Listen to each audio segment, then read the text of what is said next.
வணக்கங்க. டெய்லி சுவை தமிழ்லேருந்து இன்றைக்கி நம்ம ஒரு பூண்டு சட்னி தான் பார்க்க போகிறோம். பூண்டு தக்காளி, இது தக்காளி போட்டுக்கிறோம். அப்படியே பூண்டு ஒரு கை போட்டுக்கிறோம்.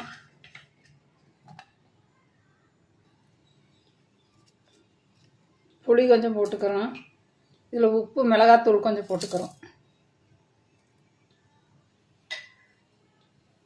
இதையெல்லாம் இப்போ அடிச்சுக்கிட்டு வந்துடலாம். அடிச்சுக்கிட்டு வந்து தாளிச்சு விடணும். இப்போ இதை அடிச்சுக்கிட்டு வந்தாச்சு. நம்ம இன்னைக்கு தாளிச்சு விட்டுறலாம். அடுப்பில் சட்டி வச்சு எண்ணெய் ஊற்றியாச்சு. இப்போ கடுகு, சீரகம், வெந்தயம்,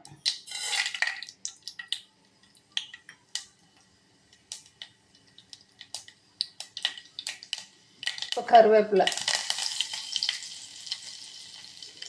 இதை ஊற்றிடலாம்.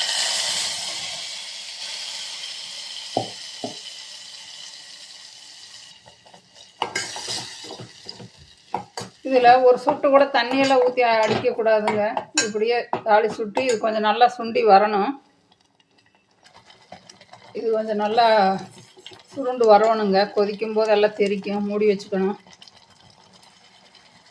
இதில் இப்போ ஒரு ஸ்பூன் சர்க்கரை சேர்க்க போகிறோங்க.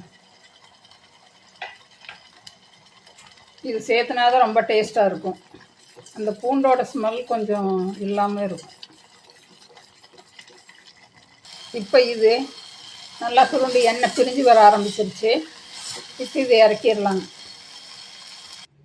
இப்போ எடுத்தாச்சுங்க. ஒரு கப்பில் போட்டாச்சு. இது ரொம்ப நல்லா வந்திருக்குது. இது சப்பாத்தி, பூரி, இட்லி, தோசை, ஆப்பம் எல்லா டிஃபனுக்கும் யூஸ் ஆகுங்க.